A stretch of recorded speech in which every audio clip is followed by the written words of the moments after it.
ওং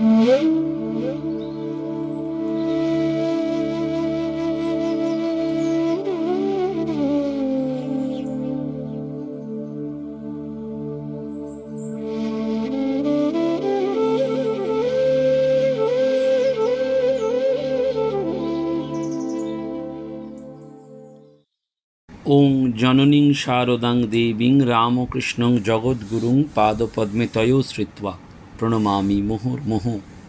নমস্কার। শ্রী শ্রী ঠাকুর, শ্রী শ্রী মা এবং স্বামীজি মহারাজের রাতুল চরণে ভুলুণ্ঠিত প্রণাম জানাই। প্রাণারাম বাংলা ইউটিউব চ্যানেলে সম্প্রচারিত সৎকথায় প্রতিদিনের মনন এই ধারাবাহিক অনুধ্যানে আজকে একটি অতি পুণ্য এবং পবিত্র দিন।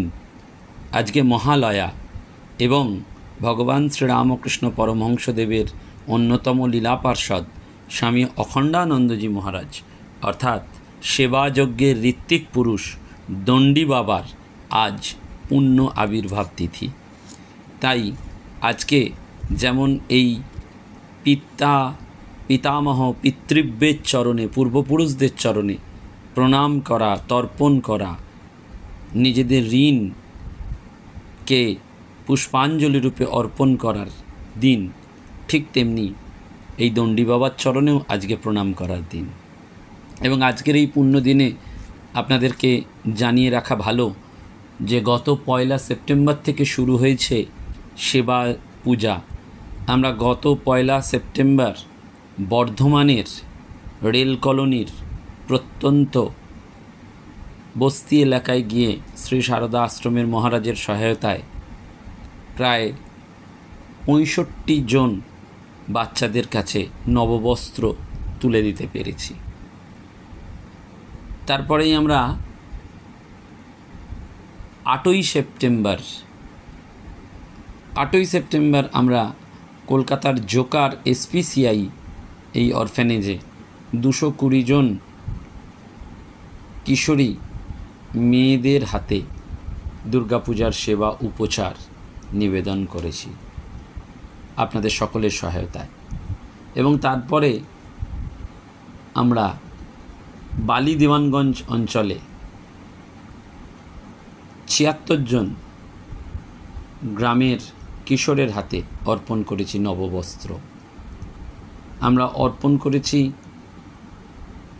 বৃদ্ধ সন্ন্যাসী মহারাজদের শ্রীচরণে সেবা পুষ্পাঞ্জলি বিশ্বকর্মা পূজার দিন। বেলারি শ্রীরামকৃষ্ণ আশ্রমের গ্রামের মায়েদের হাতে 50 জনকে নববস্ত্র তুলে দেওয়া হয়েছে। পুতুণ্ডা শ্রীরামকৃষ্ণ আশ্রম অর্থাৎ হরিপদ মিত্রের পূর্বাশ্রম, সেখানে স্বামী বিবেকানন্দের ব্যবহৃত চেয়ার রয়েছে। সেই পুতুণ্ডা শ্রীরামকৃষ্ণ আশ্রমের মাধ্যমে 75 জন গ্রামের মায়েদের নববস্ত্র তুলে ধরার সুযোগ আমরা পেয়েছি। এবং গত রবিবার আমরা ঝাড়গ্রামের প্রত্যন্ত আদিবাসী অঞ্চলে 76 জন শিশুদের আর 55 জন মায়েদের হাতে নববস্ত্র তুলে দেওয়ার সুযোগ পেয়েছি। ভগবান কৃপা করেই সুযোগ করে দিয়েছেন। আজকে দণ্ডী বাবার জন্মদিন, তো জন্মতিথি, এবং রামকৃষ্ণ সংঘের সেবা যজ্ঞে স্বামী অখণ্ডানন্দজির নাম সর্বাগ্যে এগিয়ে থাকে। সেজন্য আজকে আমরা এই সেবা পূজার খানিকটা বিবরণী আপনাদের হাতে তুলে দিলাম।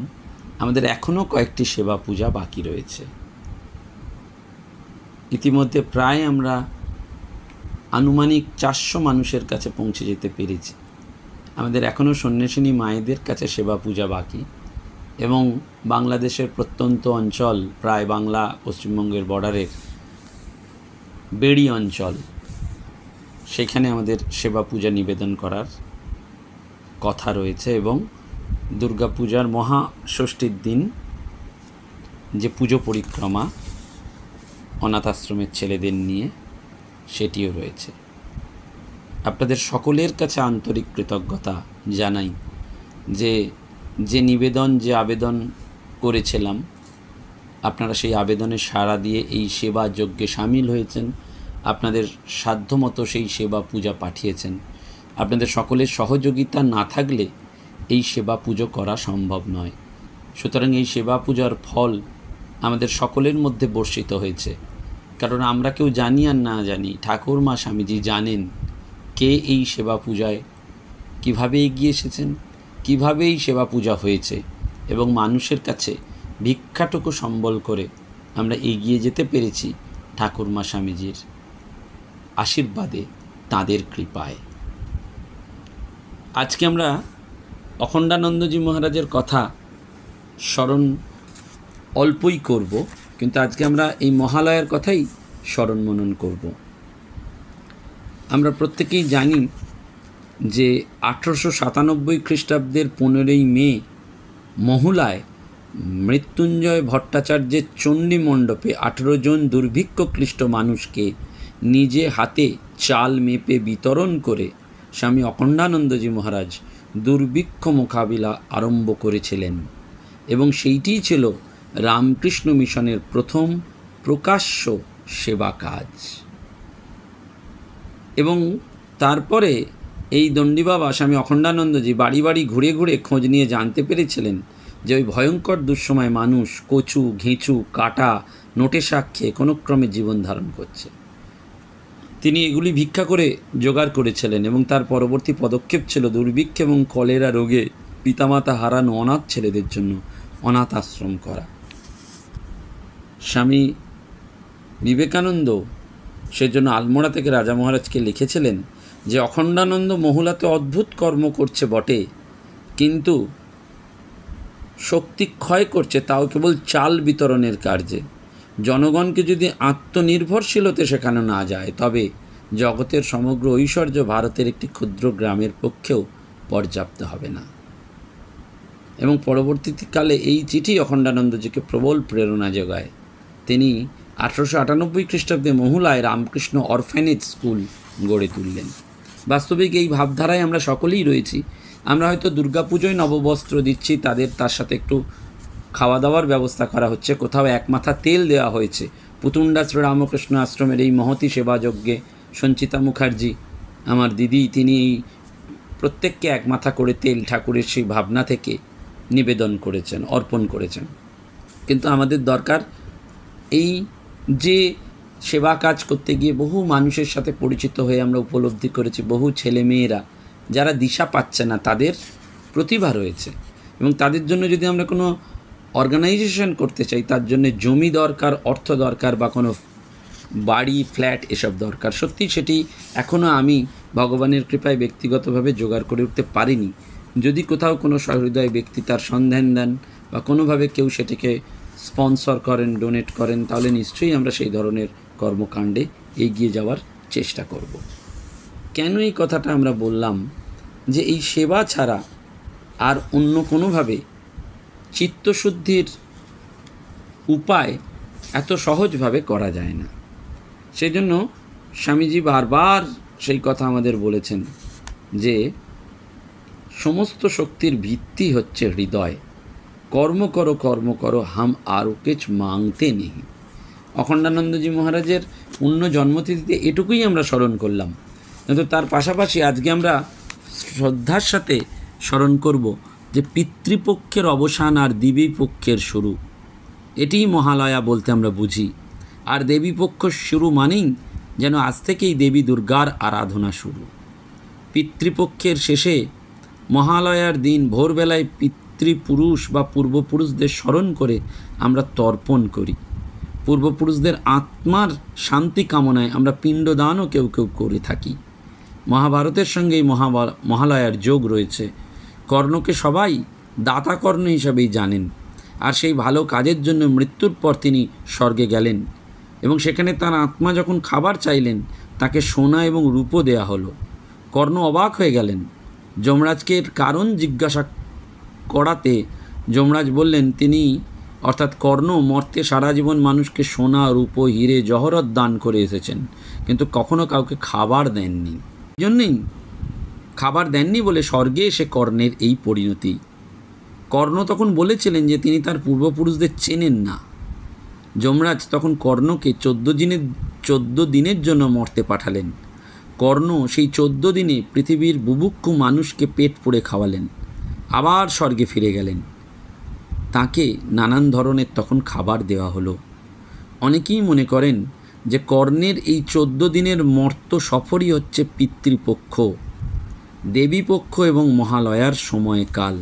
সেই থেকেই মহালয়ার দিন পূর্বপুরুষদের অন্নদানের যে প্রচলন রয়েছে।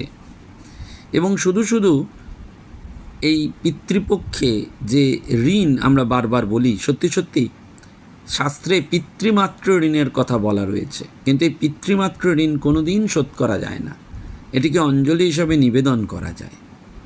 সেজন্য পিতৃপক্ষে পিতৃমাতৃলোককে আবাহন করে সতিল পিণ্ডদান এবং তর্পণ করে কিছুটা হলেও ঋণ মুক্ত করা যায়, শাস্ত্র সেরমই বলছেন।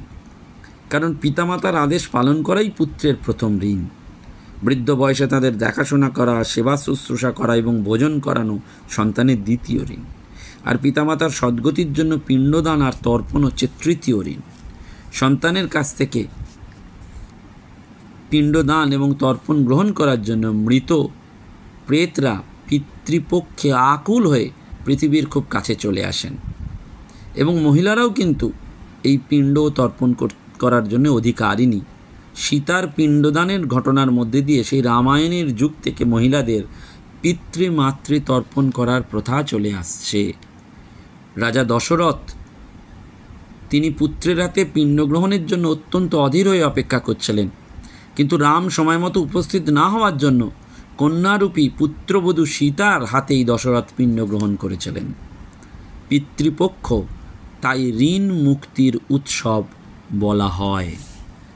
এবং সেই জন্য ওই প্রয়াগে পিণ্ডদান করলে তো অনেক ফল পাওয়া যায়। মার্কেন্ডেয় পুরাণে বারবার বলা হয়েছে যে পিতৃগণ শ্রাদ্ধ এবং জলদানে তুষ্ট হলে স্বাস্থ্য, ধন, জ্ঞান এবং দীর্ঘায়ু আর পরিশেষে উত্তর পুরুষকে স্বর্গ এবং মোক্ষ প্রদান করেন। হিন্দু শাস্ত্র অনুসারে দেহের বিনাশ হলেই আত্মার বিনাশ হয় না।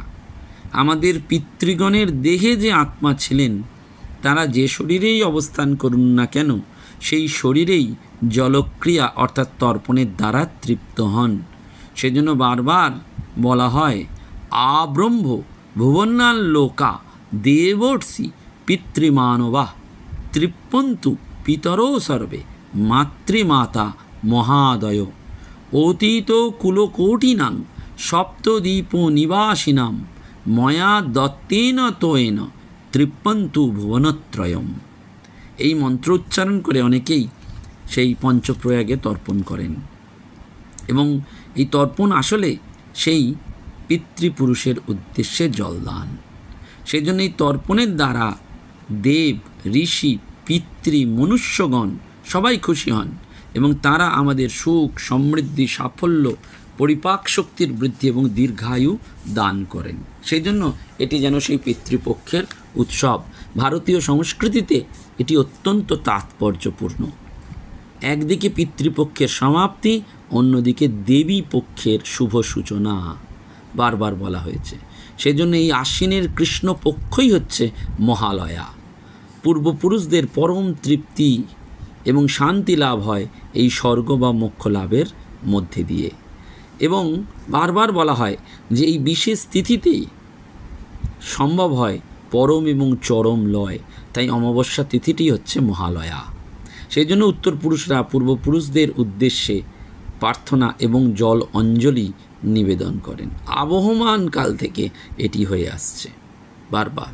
এবং সেই জন্য এই দিনটি দেবপূজার পক্ষে প্রশস্ত।